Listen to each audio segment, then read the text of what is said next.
இந்த வீம்புக்குங்கிற வார்த்தையை சொல்லல, இல்லாத உண்டாக்குன அதானே அர்த்தம். அவன் தப்பா செஞ்சானா சரியான முறையில இறைவனை சொல்லணுமே தவிர, அவன் உருவம் இருக்குன்னு அந்த கடைசிக்கு போன உருவத்தை வந்து மனுஷ மாதிரியே மற்ற ஹல்கு மாதிரி உருவம் இருக்குன்னு அவன் சொன்னதுக்காக வேண்டி அது விளக்குறதுக்கு பதிலா நான் இந்த கடைசிக்கு வந்துருவேன் அப்படிங்கிற அடிப்படையில் தான் இது உண்டானது என்று நான் சொல்லவில்லை. அவர்கள் சென்ற முறையில் ஒரு கேள்விக்கு பதில் சொல்லும் பொழுது இந்த கர்ராமியாக்கள் முஜஸ்ஸிமாக்கள் வர்ற வரைக்கும் அதுக்கு முன்னாடி எல்லாம் அல்லாஹ் பத்தி உள்ளது அப்படிதான் சொல்ல வேண்டும் தான் இருந்தார்கள். அதுதான் சிறந்தது.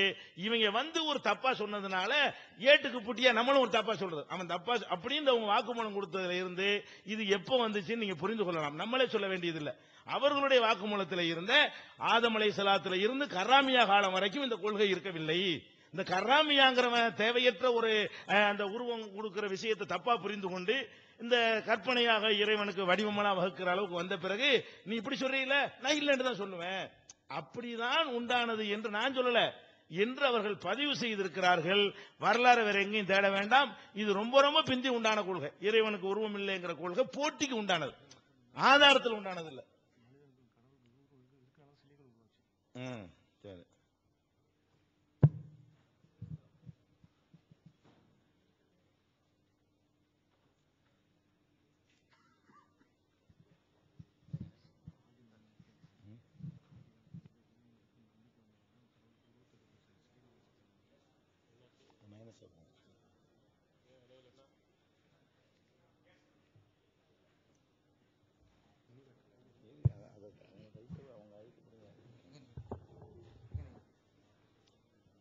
அஸ்ஸலாமு அலைக்கும் வரஹ்மத்துல்லாஹி வபரகாத்துஹு. பேர் இஸ்மாயில் பிலாலி, ராயபுரத்திலிருந்து வரோம். என்னுடைய கேள்வி உஸ்தாத் அவர்களுக்கு. அதாவது நம்ம சுன்னத் ஜமாத்தினுடைய கொள்கைப்படி இறைவன் உருவமற்றவன்கிறது ஆரம்பத்திலிருந்தே போதித்து வந்ததுதான். இப்ப இவங்களுடைய தரப்புல இப்ப கொஞ்ச நேரத்துக்கு முன்னால பேசும் பொழுது ஒரு இறைவனுக்கு உருவம் உண்டு அப்படிங்கிறது ஆதம் அலைஹிஸ்ஸலாம் காலத்திலிருந்து இன்னைக்கு வரைக்கும் தொன்று தொட்டு இருக்குன்னு சொல்லிட்டு இருக்கிறாங்க. இப்ப தமிழ்நாடு தௌஹீத் ஜமாத்தினுடைய நிலைப்பாடு குர்ஆன் ஹதீஸ் சாதாரண அடிப்படை இறைவனுக்கு உருவம் உண்டு என்பதாக போட்டிருக்கிறாங்க. இப்ப இது தமிழ்நாடு தௌஹீத் ஜமாத் ஆரம்பிக்கப்பட்ட 25 வருஷத்துக்கு முன்னாலேயே இந்த கருத்து சொல்லப்பட்டதா, இல்ல இது இப்பதான் சொல்லப்பட்டதா, இல்ல ஒருவேளை முன்னாலேயே சொல்லப்பட்டது இருந்தா இப்ப ஏன் அந்த பேச்சுக்கு வரணும்? இதான் என்னுடைய கேள்வி. அதாவது இறைவனுக்கு உருவம் உண்டு அப்படிங்கிற கொள்கையை இவங்க சமீபத்துல தான் கொண்டாங்களா, ஆரம்பத்துல இருந்தே இருக்கா? ஆரம்பத்துல இல்ல அப்படிங்கறத நம்ம ஏற்கனவே காமிச்சோம். அப்ப அமர்ந்தான்ங்கிறதையில இவங்க போடல, அப்படி போடக்கூடாதுங்கிறதுக்கு தான் விளக்கமே எழுதியிருந்தாங்க. இப்பதான் அமர்ந்தான்னு சொல்லலாம், அப்படிதான் அல்ல அமர்ந்துதான் இருக்கிறாங்கிறாங்க. இது பரிணாம வளர்ச்சியில சொல்றாங்க. இது இப்ப இது மட்டுமல்ல, அந்த காலத்துல இருந்தே நீங்க பாத்துக்கிட்டே வரலாம். ஒவ்வொன்றுமே தவறான விளக்கத்தின் அடிப்படையில தான் இப்படி வந்திருக்கு. இப்ப உதாரணத்துக்கு பாருங்க, இறைவனுக்கு உருவம் உண்டு அப்படின்னு சொல்றாங்கல்ல, குர்ஆன்ல இல்ல. இறைவனுக்கு உருவம் உண்டு அப்படிங்கிறது குர்ஆன்ல இல்ல. ஹதீஸ்ல கூட ஒரு வாசகமும் இறைவனுக்கு உருவம் உண்டு அப்படிங்கிறது ஹதீஸ்ல இல்ல. அதை விட்டுருங்க. அடுத்து சஹாபா பெருமக்கள் வந்தாங்கல்ல, சஹாபா பெருமக்கள்ல யாராவது இறைவனுக்கு உருவம் உண்டு என்று ஒத்தரா சொன்னாங்களா? அதுவும் இல்ல. இன்னும் சொல்ல போனா இந்த சாக்குக்கு காலுன்னா அர்த்தம் வைக்கிறது இப்ப சொல்றாங்களே, இப்னு அப்பாஸ் ரலியல்லாஹு அன்ஹு சாக்குக்கு கால் அல்ல ஷித்தத்துல் அம்ருதான் தான் விளக்கம் கொடுத்தாங்க. அப்ப அப்பாஸ் ரலியல்லாஹு அன்ஹு அவங்களுடைய விளக்கம் கூட சரியில்லைன்னு சொல்லுவாங்க. ஐயா அவங்களும் சரியில்லாம வழங்கிட்டாங்க. ஏன்னா இப்னு அப்பாஸ் ரலியல்லாஹு காலு காலு சொல்லவே கிடையாதுங்க. சாக்குங்கிறதுக்கு ஷித்தத்துல் அம்ரு அப்படிதான் விளக்கமே கொடுக்கறாங்க. நல்லா கவனிங்க. சரி, சஹாபா பெருமக்களை விட்டுருங்க. அதுக்கு அடுத்து தாபியின் வந்தாங்கல்ல, அவங்கள ஒருவராவது இறைவனுக்கு உருவம் உண்டு சொன்னாங்களா? அதுக்கு விடுத்த காலம் இந்த சலஃபுல்லாம் சொல்றோம்ல, அவங்களாவது இறைவனுக்கு உருவம் உண்டு ஒரு ஆதாரம் கிதாபுல, நம்ம கிதாபுல எல்லாம் எப்படி இருக்கும்னு கூட கேட்கலாம். இப்போ இறைவனுக்கு உருவம் உண்டுங்கிற சாதிக்கிறாங்கல்ல, சாதிக்க நினைக்கிறாங்கல்ல, ஆதாரம் இல்லாவிட்டாலும் கூட அவங்க மதிக்கிறாங்கல்ல இமாம், அந்த இமாமாவது இறைவனுக்கு உருவம் உண்டு என்று ஒரு வாசம் சொல்லியிருக்காங்களா? என்ன குர்ஆன்ல வேண்டாம் இல்லாம இருக்கட்டும், ஹதீஸ்ல வேண்டாம் இல்லாம இருக்கட்டும், சஹாபா பெருமக்கள் வேண்டாம் சொல்லாம இருக்கட்டும், இதுவரைக்கும் யாராவது ஒரு ஆள் கூட சொல்லலையாங்க? எவ்வளவு விஷயம் எழுதப்பட்டு போச்சு. சரி, இப்னு தைமியாவுடைய சிந்தனை நல்ல சிந்தனை சொன்னா கூட அந்த இப்னு தைமியாவுடைய கிதாபுலையாவது இறைவனுக்கு உருவம் உண்டுங்கிற வாசம் இருக்குதா? இன்னும் சொல்ல போனா இந்த இவங்கெல்லாம் மதிக்கிறாங்கல்ல, நபிமா மதிக்கிறோம் அப்படிங்கிறாங்கல்ல, அவங்க என்ன எழுதி வச்சிருக்கிறாங்க, மதுஹபல் யஹூதி அத்தஜ்சீம், இந்த இறைவனுக்கு உருவம் கற்பிப்பது யஹூதினுடைய வழிமுறை அப்படிதான் எழுதி வச்சிருக்கிறாங்க. யாரு? இமாம் நவவி ரஹ்மத்துல்லாஹி அலைஹி. இப்ப எல்லாம் இந்த தஜ்சீம்ங்கறத எல்லாம் கண்டிச்சிருக்கிறாங்களே தவிர ஒரு நபராவது இறைவனுக்கு உருவம் உண்டு அப்படி எழுதவே இல்லைங்க. நான் கேட்கிறேன், இந்த உலகத்தில் இவ்வளவு பேர் வந்துட்டு போயிட்டாங்களே, ஒரு ஆளா பெரும்பான்மை எல்லாம் மதிக்கிற இமாம்கள், இந்த சுன்ன ஜமாத்து ஆலிம்கள் அவங்களாம் விட்டுருவோம், பெரிய சிந்தனையாளர்கள் தான் இவங்கெல்லாம், ஹதீஸ்களை வல்லுநர்கள் தான் அப்படிலாம் சொல்ற ஒருவராவது இறைவனுக்கு உருவம் உண்டு அப்படின்னு சொல்லியிருக்காங்களா? கிடையாதுங்க.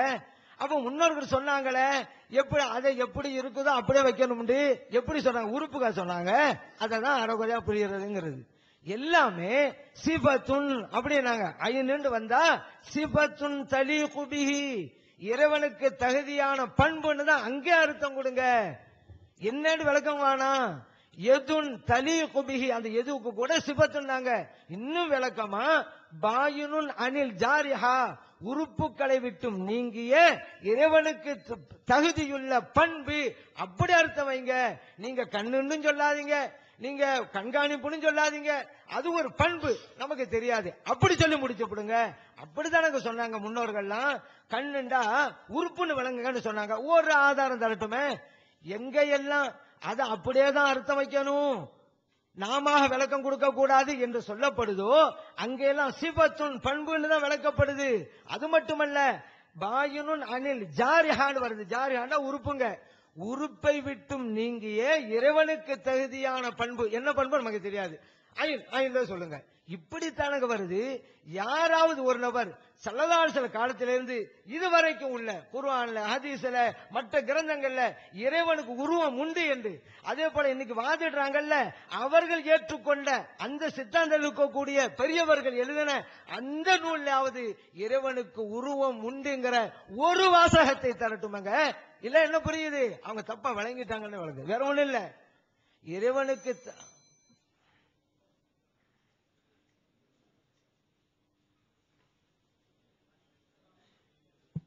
அஸ்ஸலாமு அலைக்கும் வரஹ்மத்துல்லாஹி வபரகாத்துஹு. என்னுடைய கேள்வி சகோதரர் பிஜி அவர்களுக்கு.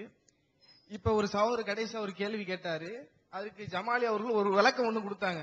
இதுக்கு உங்களோட நிலைப்பாடு என்ன? இது என்னுடைய கேள்வி. இப்ப முந்தி கேட்டதா?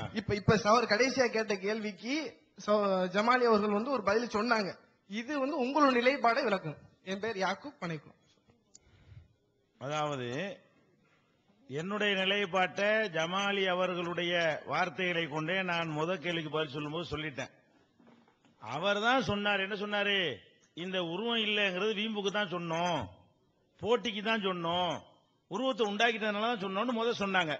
முதல் சொன்னது இப்ப மறுத்து பேசுறாங்களே தவிர, அவங்க எதை ஆதாரமா முதல் காட்டினாங்களோ, இந்த கர்ராமியாக்கள் வந்த பிறகுதான் நம்ம உருவம் இல்லைன்னு ஒரு கருத்தை நிலைநாட்டணும் என்று சொன்னார்கள்.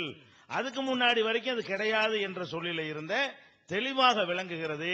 இறைவனுக்கு என்ன உருவம்? அவனை போல மற்றது இருக்கிற மாதிரி நினைத்து கொண்டு உருவத்தை கற்பிச்சிடக்கூடாது. முஜஸ்ஸிமாக்கள் மாதிரி அவனுக்கு உருவம் இருக்கிறது, வேறு எந்த உருவம் போன்றும் இல்லை. அவனுக்கு இருக்கக்கூடிய எந்த உறுப்புகள் இருப்பதாக குர்ஆனில் சொல்லப்படுகிறதோ அந்த உறுப்புகள் அவனுக்கு இருக்கிறது, மற்றதை போல இல்லை என்கிற அடிப்படையில் எல்லா காலத்திலும் இந்த கொள்கை இருந்தது என்பதை முதல்ல அவங்க ஒத்துக்கொண்டு அதுக்கு மறுப்பாக அவங்களே பேசிக் கொண்டிருக்கிறார்கள். கூடுதல் விளக்கம் அதுக்கு தேவையில்லை. அஸ்ஸலாமு அலைக்கும். என் பேர் ரஹ்மத்துல்லா ஜமாலி. என்னுடைய கேள்வி உஸ்தாதிடம். ஒரு நிமிஷம், இந்த உதவியாளர்கள் கேள்வி கேட்கலாமா? முறை என்னன்னு கேட்கிறேன். உதவியாளர்கள் கேள்வி கேட்கலாமா? கேட்கலாம். இல்ல முறையை சொல்லிவிடுங்க. உதவியாளர் கேள்வி கேட்கலாம், அப்புறம் விவாதம் செய்யறாலும் கேள்வி கேட்கலாம். அது முறை இல்ல. இல்ல இங்க உட்கார்ந்துட்டு கேள்வி கூடாதுல. இல்ல உதவியாளர்கள்னா இவங்களும் வைக்கல என்று கேள்வி கேட்பாங்களா? நல்லா இருக்குமா அது? சரி, அப்ப விட்டுருங்க. அப்ப இல்ல ரூல் ஒழுங்கா இருக்கணும், வேற ஒண்ணு இல்ல. கேட்கலாம். அஸ்ஸலாமு அலைக்கும் வரஹ்மத்துல்லாஹி வபரகாத்துஹு.